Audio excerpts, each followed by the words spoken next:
CUET special series में एक बार फिर से आपका स्वागत है। इस एपिसोड में हम उन प्रश्नों को देखेंगे जो आपके परीक्षा के लिहाज से बेहद महत्वपूर्ण साबित हो सकते हैं। तो चलिए शुरुआत करते हैं। नए अधिसूचित गुरु घासीदास तमोर पिंगला टाइगर रिजर्व का घर कौन सा भारतीय राज्य है?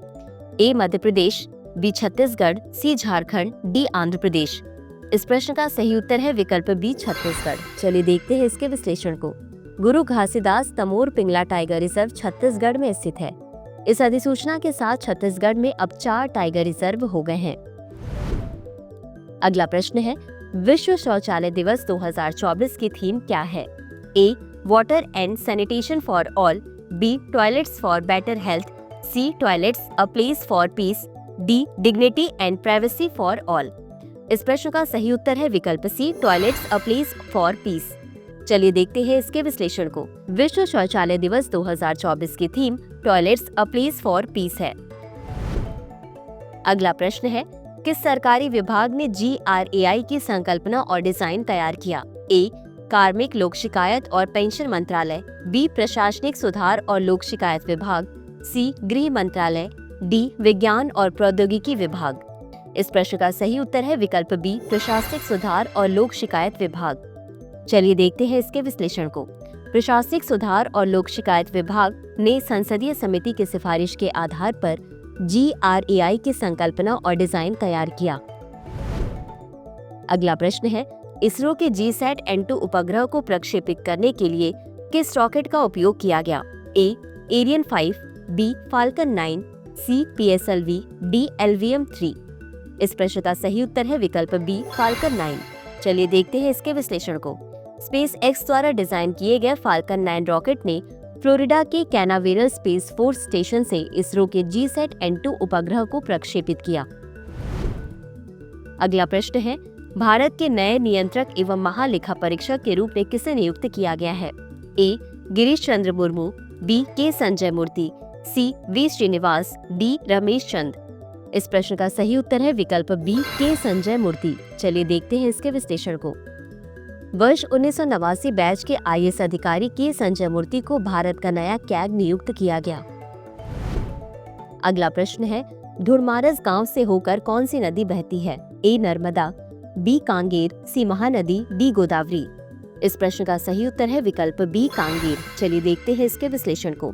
हाल ही में UNWTO ने अपने सर्वश्रेष्ठ पर्यटन गांव उन्नयन कार्यक्रम के तहत धुरमारस को चुना है। कांगेर नदी धुरमारस से होकर बहती है, जो इसकी सुंदर और पारिस्थितिकी पर्यटन आकर्षण में योगदान देती है।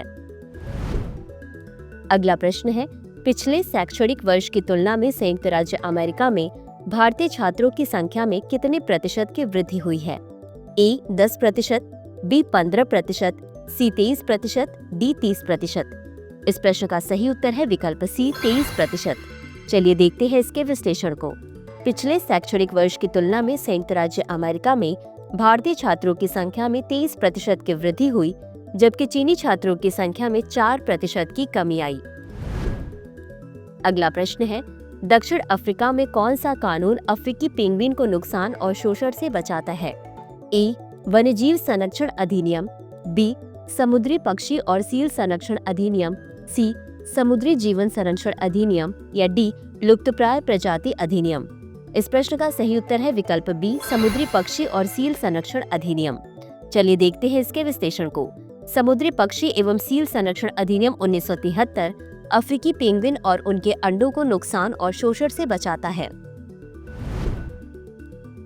अगला प्रश्न है, चेन्नई व्लादिवोस्तोक समुद्री गलियारे द्वारा तय की जाने वाली अनुमानित दूरी कितनी है? ए 4500 समुद्री मील, बी 5600 समुद्री मील, सी 6800 समुद्री मील, डी 8675 समुद्री मील। इस प्रश्न का सही उत्तर है विकल्प बी 5600 समुद्री मील। चलिए देखते हैं इसके विश्लेषण को।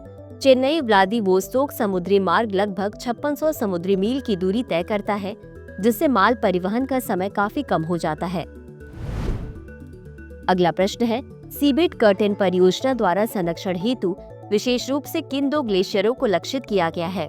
ए रॉस और मर्डर्स ग्लेशियर, बी थ्वाइट्स और पाइन द्वीप ग्लेशियर, सी लैम्बर्ट और टोटन ग्लेशियर, या डी डेनमैन और बर्ड ग्लेशियर। इस प्रश्न का सही उत्तर है विकल्प बी थ्वाइट और पाइन द्वीप ग्लेशियर। चलिए देखते हैं इसके विश्लेषण को।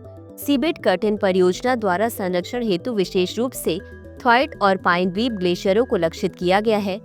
ये ग्लेशियर विशाल बर्फ की चादरों को समुद्र में गिरने से रोकने वाले महत्वपूर्ण अवरोधक के रूप में कार्य करते हैं। अंत में देखते हैं आज के अभ्यास प्रश्न को। कौन सा संगठन विश्व बौद्धिक संपदा संकेतक यानी WIPI रिपोर्ट प्रतिवर्ष प्रकाशित करता है? ए. संयुक्त राष्ट्र विकास कार्यक्रम, बी. विश्व व्यापार संगठन, सी. विश्व बौद्धिक संपदा संगठन या डी. अंतर्राष्ट्रीय मुद्रा कोष। इस प्रश्न का उत्तर कमेंट बॉक्स में जरूर दें। आज के लिए बस इतना ही। धन्यवाद।